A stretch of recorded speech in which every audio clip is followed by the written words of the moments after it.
याद रखना, जो राम का दास है हनुमान जी महाराज स्वयं उसकी रक्षा करते हैं और स्वयं उसके पास जाते हैं और उसकी हर समस्या को सुनते हैं और सुनते ही नहीं हैं, समझते हैं और समझते ही नहीं हैं, सुलझाते भी हैं। ये कार्य कौन करते हैं? हनुमान जी करते हैं। इसलिए हनुमान जी से बड़ा कोई देवता नहीं है और न तुम्हारा कोई अंगरक्षक है, न कोई सुरक्षक है। इसलिए हमेशा हनुमान जी के दरबार में माथा टेको। ये इधर उधर जाते हो, कहीं मजार अजार, कहीं अली वली, जाने क्या क्या। अरे अली क्या करेगा जब बजरंग बली हमारा है? क्यों भाई, बजरंग बली जब हमारा है तो अली क्या करेगा? बोलो भाई, भटकना नहीं, इधर उधर मत जाया करो, केवल हनुमान जी पर विश्वास रखो। जितनी भी शक्तियां हैं सबने हनुमान जी को दी है। दुर्गा जी ने अपनी शक्ति दे दी है, समस्त देवताओं ने अपनी ताकत हनुमान जी को दे दी है। और सुनो भैया, भगवान राम ने तो अपना जीवन ही हनुमान जी को दे दिया है। बोलो, दे दिया है कि नहीं दे दिया है? बंदो पवन कुमार खलवन पावक ज्ञान घन, जासु हृदय आगार बसई राम सर चाप धर। सभी ने अपनी अपनी शक्तियां हनुमान जी को दी हैं। जिसके पास जो था मांगा, हनुमान जी ने किसी से नहीं मांगा, नहीं, लेकिन देते सब चले गए। लो लो लो लो लो। हनुमान जी ने कहा कि आप सब मुझे क्यों दे रहे हो? कहे तुम्ही को सब संभालना है। संभालना किसको है? तुम्ही को संभाल। जितने देवी देवता मंदिरों में बैठे हैं निश्चिंत होकर के बैठे हैं। जितने भी देवी देवता बैठे हैं मंदिरों में ना, वो निश्चिंत होकर के बैठे हैं। क्यों? क्योंकि सबसे बड़ा पहरेदार अगर है तो वो हनुमान है। हनुमान पहरेदारी कर रहा है तो चिंता करने की कोई जरूरत नहीं है। इसलिए बजरंग बली से बड़ा देवता कोई नहीं है। संपूर्ण देवताओं को विश्वास और भरोसा है बजरंग बली पर। बोलिए बजरंग बली की। आज विभीषण जी कहते हैं कि बस मुझे विश्वास हो गया। क्या? कि मैं भजन कर रहा था, कष्ट सह रहा था। और जानते हो कैसा कष्ट सहा मैंने? सुनहूं पवन सुत रहन हमारी, और जिम दसनन मह जीव विचारी। जैसे 32 दांतों के बीच में जीव रहती है, कैसे रहती है, कितना कष्ट सहती है, ये जीव से ही पूछो। ऐसे ही राक्षसों के बीच में हम जीव की तरह रहे, ही विचार पूर्वक रहे हैं। बस यही सोचते रहे कि एक दिन मुझे स्वतंत्रता जरूर मिलेगी, मिलेगी स्वतंत्रता। अच्छा एक बात बताओ, जीव जब आती है तो स्वतंत्र होके आती है। तुम जब पैदा होते हो तो साथ में जीव आती है कि नहीं आती है? अच्छा बोलो, एक दांत रहते हैं उस समय, स्वतंत्र होके आती है कि नहीं आती है जीव? जल्दी बोलो। एक भी दांत नहीं। धीरे धीरे धीरे धीरे ये दांत जो है आने लगते हैं। बोलो, आने लगते हैं कि नहीं आने लगते हैं? और ये दांत इतने बड़े हो जाते हैं फिर जीव को मुश्किल पड़ जाता है रहना। जरा सी असावधानी हुई हो, जरा सी असावधानी हुई, बेचारी जाने कितने बार लुकती छिपती रहती है अंदर। बोलो भाई। इसलिए हे हनुमान जी, मैं जीव बन करके रहा हूं राक्षसों के बीच में। ये सभी जो है दांत हैं, ये काटने वाले दांत। हनुमान जी ने कहा चिंता मत करो, जीव का ही साम्राज्य आने वाला है। कैसे? बोले, दांत जब परेशान करें तो डॉक्टर के पास जाओ और जीवई तो बोलती है डॉक्टर से कि डॉक्टर साहब ये दांत बहुत परेशान कर रहा है। डॉक्टर कहता है इधर आओ, और जीव ने कहा और डॉक्टर ने तुरंत निकाल के बाहर कर दिया। बोलो, कर दिया कि नहीं कर दिया? और जितने दांतों को जीव निकलवाना चाहे उतने दांतों को जीव निकलवा सकती है। बोलो, निकलवा सकती कि नहीं? एक नहीं रह सकती। सारे दांतों को निकलवा के बाहर कौन करती है? जीव करती है। लंका से सारे राक्षस निकल के बाहर हुए हैं और ऐसी जगह पर चले गए कि लौट के नहीं आए। कुछ तो मर गए, कुछ हनुमान जी ने फेंक दिया, आकाश ही में घूमते रहे, पता ही नहीं कहां चले, पता ही नहीं चला, वो लौट के ही नहीं आए। अच्छा बोलो, ये कमाल किसने किया है? जल्दी बोलो। विभीषण ने किया है ये कमाल, किया कि नहीं? विभीषण क्या है? जीव है।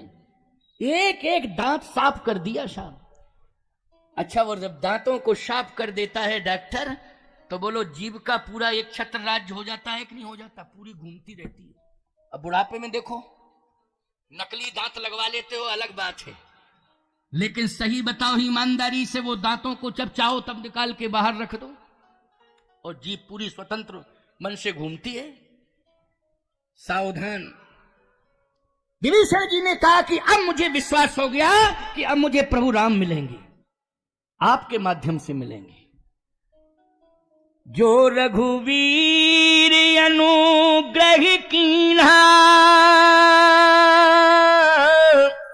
तो तुम मोहि दरस हठ दीना। प्रभु ने कृपा कर दी है, अब मुझे विश्वास है राम मिलेंगे। हनुमान जी ने कहा मिलेंगे मिलेंगे मिलेंगे, तो मुझे राम से मिला दो। हनुमान जी ने कहा देखो ऐसा है, एक कमी आपके जीवन में, एक कमी मेरे जीवन में। विभीषण जी ने कहा आपके जीवन में कोई कमी नहीं, आप तो प्रभु राम को पा चुके हो ना, अब क्या कमी? जिसको राम मिल गए हैं उसको क्या कमी? हनुमान जी बोले यही कमी है कि सीता माता नहीं मिली। प्रभु राम तो मिल गए, लेकिन सीता माता कहां मिली? अभी तक नहीं मिली, तो कमी ही है ये। और आपको सीता माता मिल गई, लेकिन प्रभु राम नहीं मिले। विभीषण जी बोले हाँ ये कमी तो है। हनुमान जी बोले आप मुझे माता जी से मिला दो, हम आपको पिताजी से मिला देंगे, दोनों की कमी पूरी हो जाएगी। क्यों भाई?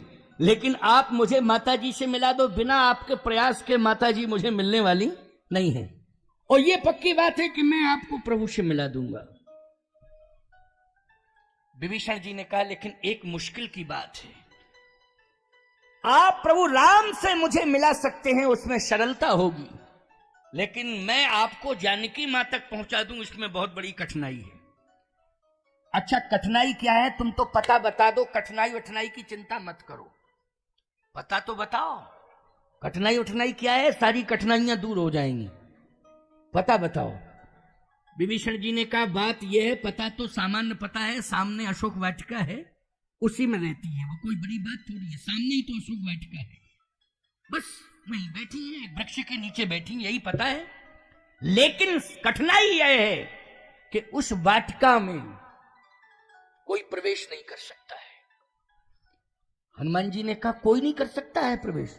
कहा उसमें केवल राक्षसियां प्रवेश कर सकती हैं, इसलिए मैंने अपनी बेटी त्रिजटा को सीता जी की सेवा में लगाया है कि हे बेटी जा, तू जानकी मैया की सेवा करना, उनको किसी प्रकार का कष्ट ना हो। तो मेरी जो पुत्री है त्रिजटा, त्रिजटा नाम राक्षसी एका, रामचरण रति निपुण विवेका, उसको मैंने सेवा में लगाया है, वो सेवा कर रही है, मैं भी नहीं जा पाता हूं। रावण ने एक संविधान बनाया है कि महिलाएं प्रवेश करेंगी, राक्षसियां। हनुमान जी ने कहा एक बात बताओ, आखिर कोई पुरुष प्रवेश करता है? कहा पुरुषों में केवल रावण जाता है, उसने बनाया संविधान, लेकिन वो नहीं मानता है, वो तो राजा है, वो जाता, बाकी महिलाएं ही, राक्षसियां। हनुमान जी ने कहा इसका मतलब है कि संविधान बनाने वाला स्वयं संविधान का पालन नहीं कर रहा है। बोलो भाई, ये सबसे खतरनाक बात है कि नहीं? दूसरों पर विधान संविधान लागू करता है और अपने आप में उस पर चलता नहीं है, उसको मानता नहीं है। हनुमान जी ने कहा यही मनमुखीपन है। और सुनो विभीषण जी महाराज, मैं जाऊंगा, निश्चित रूप से जाऊंगा, कोई मुझे रोक नहीं सकता है।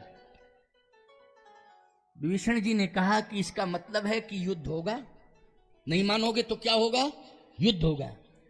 हनुमान जी ने कहा ऐसा है कि मेरा जो वास्तविक स्वरूप है वो ये है, क्या?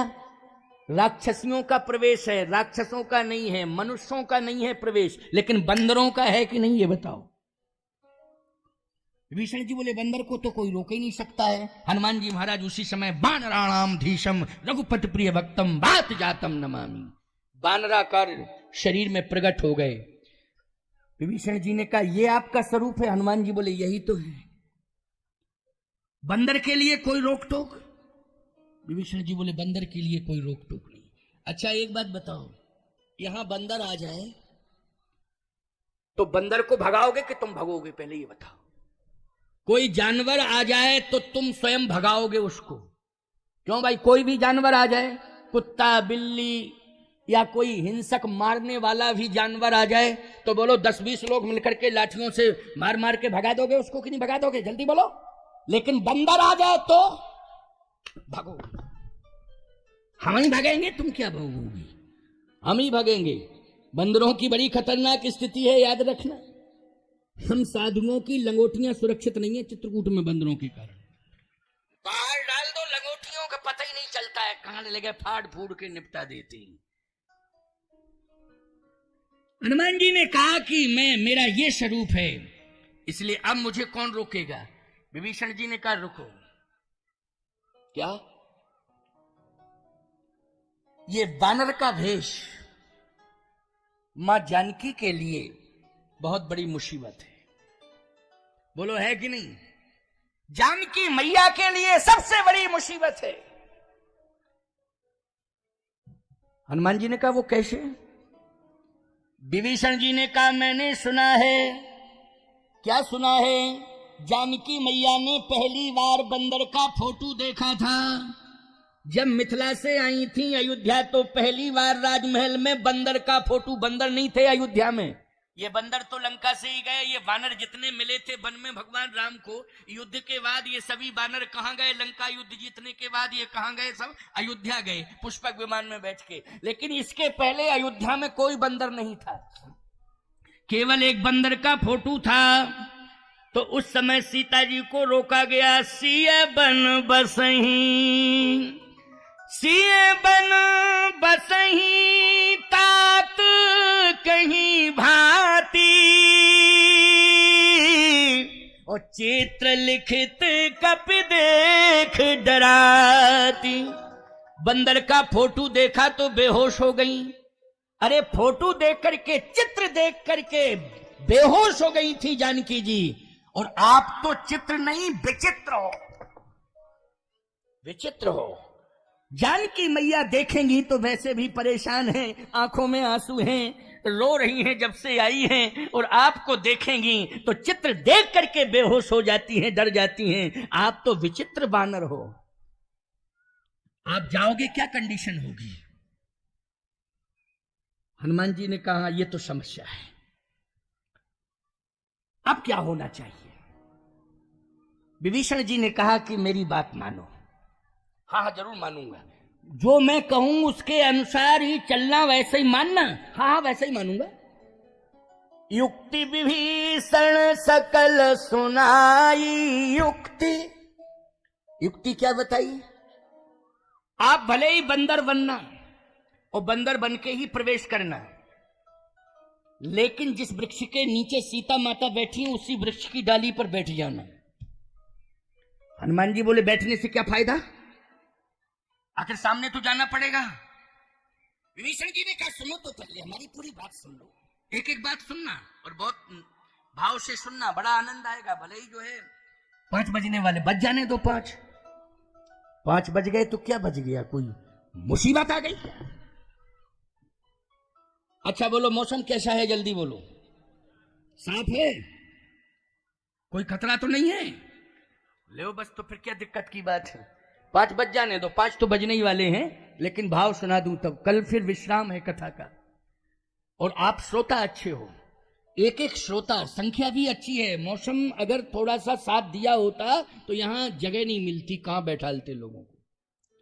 यहां पर इतनी भीड़ हो जाती कि यहां तुम्हें विचार करना पड़ता कि जगह कहां बनाई जाए, कहां बैठाला जाए, जबकि इतने प्रतिकूल मौसम में इतनी उपस्थिति। ये आपकी श्रद्धा है, आप श्रोता अच्छे हो, बहुत अच्छे श्रोता हो। भगवान की कृपा तुम्हारे ऊपर बरसती रहे, सदा बरसती रहे कृपा। देखो एक बात बताएं आपको, मैं क्या दे सकता हूं तुम्हें? आशीर्वाद ही दे सकता हूं। बोलो भाई, और क्या दे सकता हूं? साधु हूं, और तो सब तुम्हीं से लेता हूं। क्यों भाई? अच्छा ठहरने की व्यवस्था किसने दी है? तुम लोगों ने दी है मुझे, बोलो। गाय का दूध पीने के लिए किसने दिया? क्या हम गाय लाए थे साथ में? तुमने दिया। अच्छा आटा भाटा दाल चावल किसने दिया? तुमने दिया। ठंडी में कम्बल किसने दिया? तुमने दिया। अच्छा, लंच के बाद मंच किसने दिया? हम लाए थे साथ में क्या ये सब? तुमने दिया। बोलो दिया कि नहीं दिया?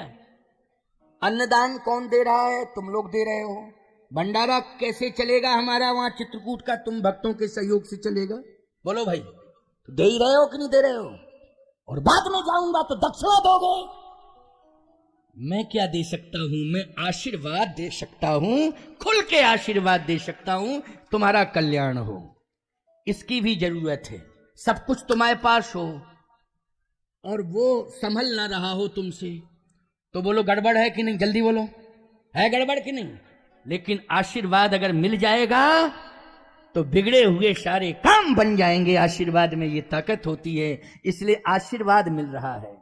और ये आशीर्वाद रोज नहीं मिलेगा, जब मैं आऊंगा तब मिलेगा, लेकिन जहां मैं रहूंगा वहीं से रोज आशीर्वाद देता रहूंगा। भले ही मैं यहां आकर के न दे पाऊं, जहां रहूंगा वहीं से आशीर्वाद दूंगा।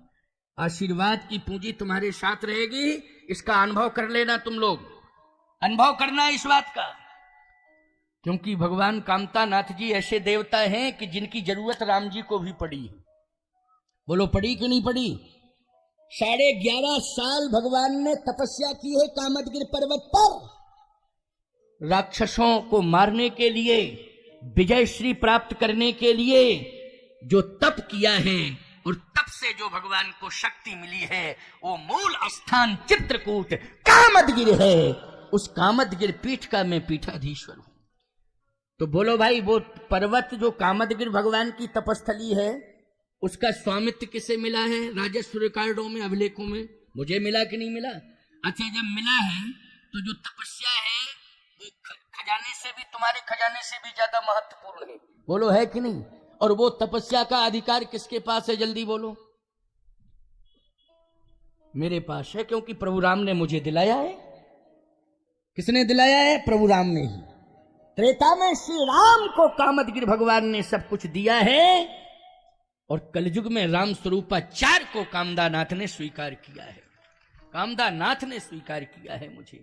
सुप्रीम कोर्ट से अधिकार लेकर के आया हूं मैं। सुप्रीम कोर्ट से, सेशन कोर्ट से लेकर के, लोअर कोर्ट, सेशन कोर्ट से लेकर के सुप्रीम कोर्ट तक मैटर, मुकदमा चला है कामदगिरि का। वहां से सुप्रीम कोर्ट से पावर मिला, तो बोलो किसने दिलवाया? कामतानाथ जी ने ही दिलवाया। राम मंदिर का फैसला ईमानदारी से बताओ, जजों ने नहीं किया है, भगवान राम ने स्वयं फैसला किया है। याद रखना, जजों के मन मस्तिष्क में, उनकी कलम में बैठ गए, उनकी हाथ में बैठ गए। बोलो हाथ में बैठ गए तो फैसला जैसा लिखवाया वैसा ही लिख दिया कि नहीं लिख दिया? ठीक इसी प्रकार से शरीर के साथ भी कामदगिरि भगवान ने ही फैसला दिलवाया। तो मुझे तो प्रभाव से नहीं बिठाला गया है, बल्कि कामदानाथ की कृपा से बिठाला गया है, उनकी कृपा ने ही।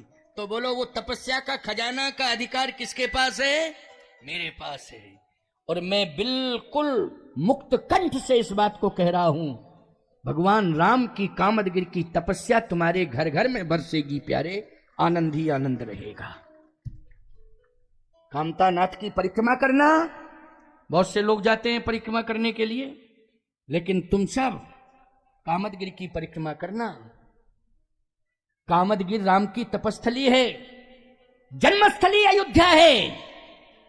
जन्म तो व्यक्ति का कहीं भी हो जाता है और प्रारब्धानुसार जन्म होता है, लेकिन सही बताओ, व्यक्ति जब अपनी कर्म भूमि, तपोभूमि तैयार करता है तो विवेक से डिसीजन लेता है कि मुझे कहां रहना चाहिए, मुझे कहां रहना चाहिए, और मेरा कहां पर यश, कीर्ति और जीवन, जिंदगी सुरक्षित कैसे रह सकती, सम्मान कहां पर मुझे प्राप्त हो सकता है, विस्तार मेरे व्यक्तित्व का कहां से हो सकता है। बोलो, उसी भूमि का चयन करता है व्यक्ति कि नहीं करता है? किससे करता है? विवेक से करता है। तो भगवान श्री राम को अखिल ब्रह्मांड नायक किसने बनाया है? चित्रकूट ने बनाया है। तपस्या के द्वारा राम विश्व वंदनीय राम हो गए, आत्मा राम हो गए, गिरवासी वनवासियों के बीच में रह करके, और आप जन जन के राम हो गए, सभी के राम हो गए। इसलिए चित्रकूट बहुत महत्वपूर्ण तीर्थ है। तीर्थों में सबसे महत्वपूर्ण तीर्थ कौन है? श्री चित्रकूट धाम है। अयोध्या के संत भी दीक्षा लेते हैं अयोध्या में, लेकिन तपस्या करने के लिए चित्रकूट आते हैं। उनके गुरुदेव कहते हैं महात्मा बन गए हो, चित्रकूट में वास करो, परिक्रमा करो कामतानाथ जी की, मंदाकिनी में स्नान करो, और तुम्हें हम 1 साल का संकल्प दिलाते हैं, 1 साल बाद लौट के आना। तो जो संत बन जाते हैं अयोध्या में, वो तपस्या करने कहाँ आते हैं? चित्रकूट आते हैं, और फिर वो 1 वर्ष तक राम नाम अखंड जप करते हैं चित्रकूट में, तब वापस अयोध्या जाते हैं। तो बोलो आज भी अयोध्या के संतों की मान्यता है। तो ऐसे तीर्थ से जब कामदानाथ भगवान ने मुझे तुम्हारे यहां तक भेज दिया है, तो निश्चित रूप से हम कामतानाथ जी के खजाने से जो कृपा लाया हूं उसको बांटने में कोई कोताही नहीं करूंगा। भरपूर कृपा कामतानाथ की तुम सबके ऊपर, जितने भी, ऐसा मत सोचना सामने ही सामने देख रहे हैं महाराज, इधर तो देख ही नहीं रहे, हम सबको देख रहे हैं, हमारी नजर सबके ऊपर पड़ रही है। इसलिए आओ एक युक्ति क्या बताई कि वृक्ष की डाली पर बैठना। तो बैठने से क्या होता है?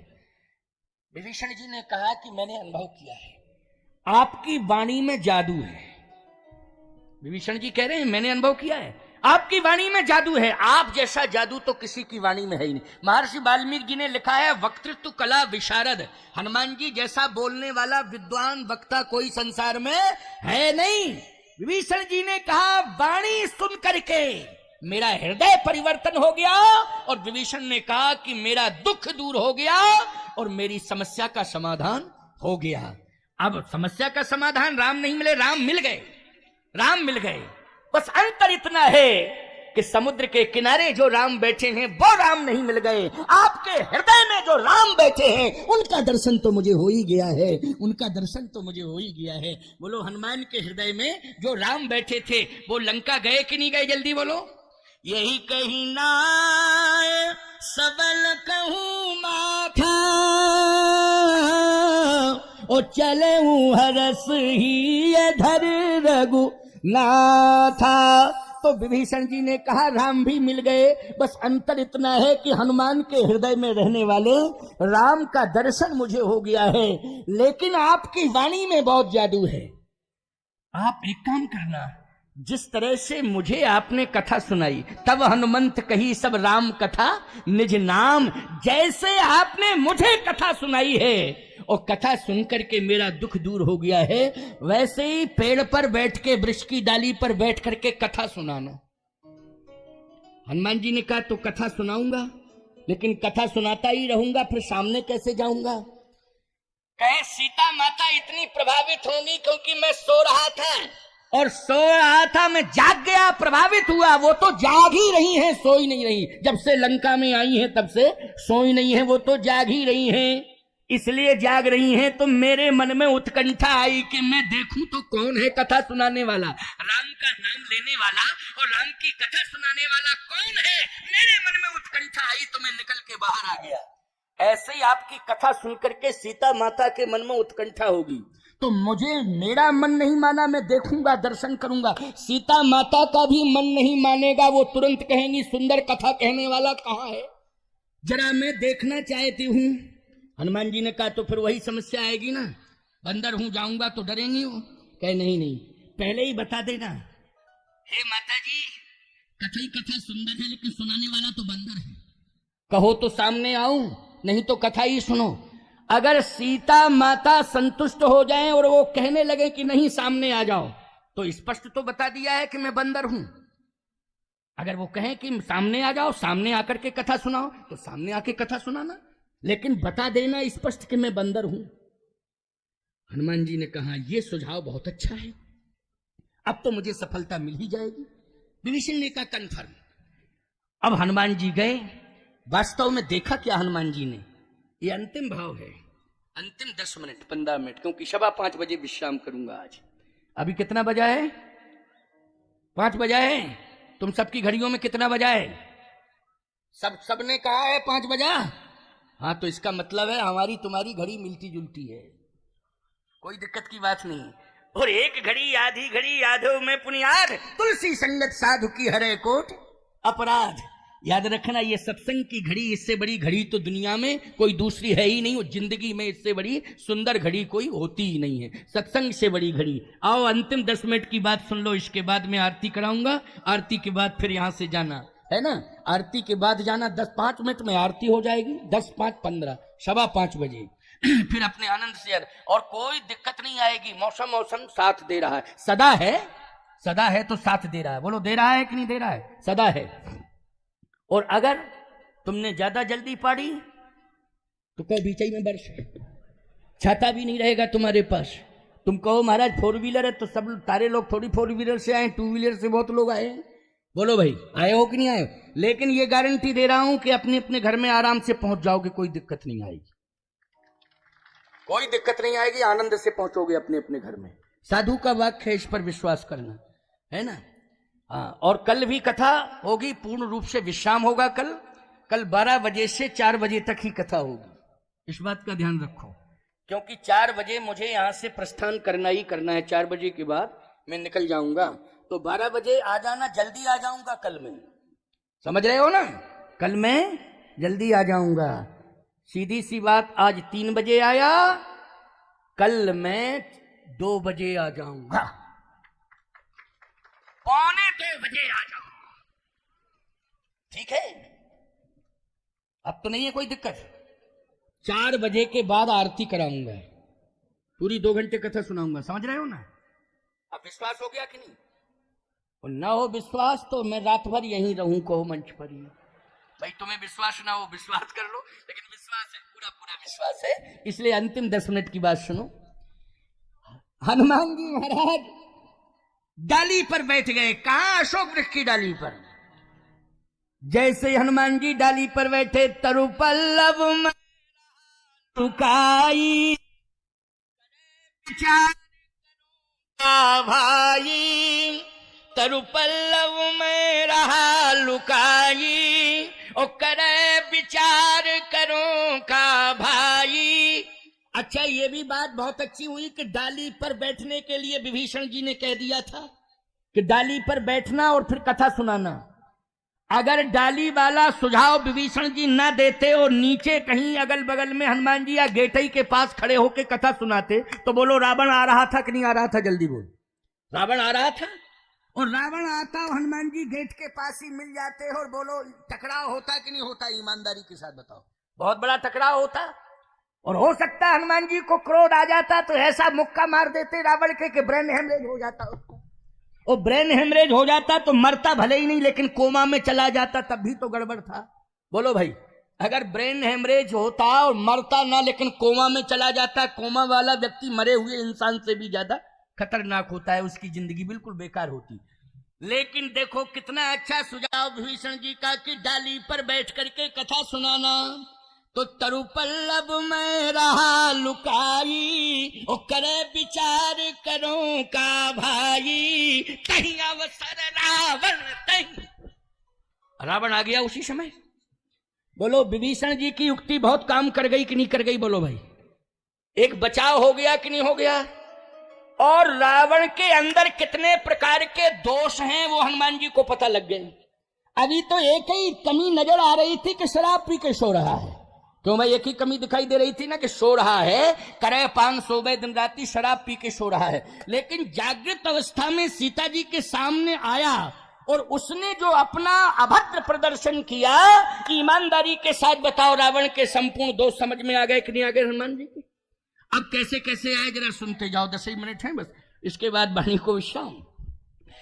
तरु पल्लव में रहा लुकाई, ओ करे विचार करो का भाई, और तही अवसर रावण तही आवा, संग नारी बहु किए बनावा, बहुविधि खल सीते समझावा, साम दाम भय भेद दिखावा, साम दाम भय भेद, साम दाम दंड और भेद, बोलो ये चार ही नीतियां हैं कि नहीं। इन चारों नीतियों का रावण ने दुरुपयोग किया। और याद रखना, अगर आपके पास बहुत बड़ा प्रभाव है और भगवान ने आपको प्रभाव दिया है, प्रभावशाली बनाया है, तो निश्चित रूप से साम दाम दंड भेद 4 प्रकार की नीतियां दी हैं, लेकिन सुधर जाओ, संभल जाओ। इन नीतियों का दुरुपयोग मत करना, प्रभाव का दुरुपयोग मत करना, हमेशा सदुपयोग करना। जीवन में अगर सदुपयोग करोगे तो राम बन जाओगे, राम की तरह सम्मान मिलेगा, और यदि दुरुपयोग करोगे तो रावण की तरह मारे जाओगे। बोलो भाई, यदि साम दाम दंड भेद इन 4 नीतियों का सदुपयोग करोगे तो राम की तरह सम्मान मिलेगा, और यदि तुमने 4 नीतियों का दुरुपयोग किया तो रावण की तरह मारे जाओगे। रहा न कोई कुल रोवन हारा, ये कंडीशन हो जाएगी।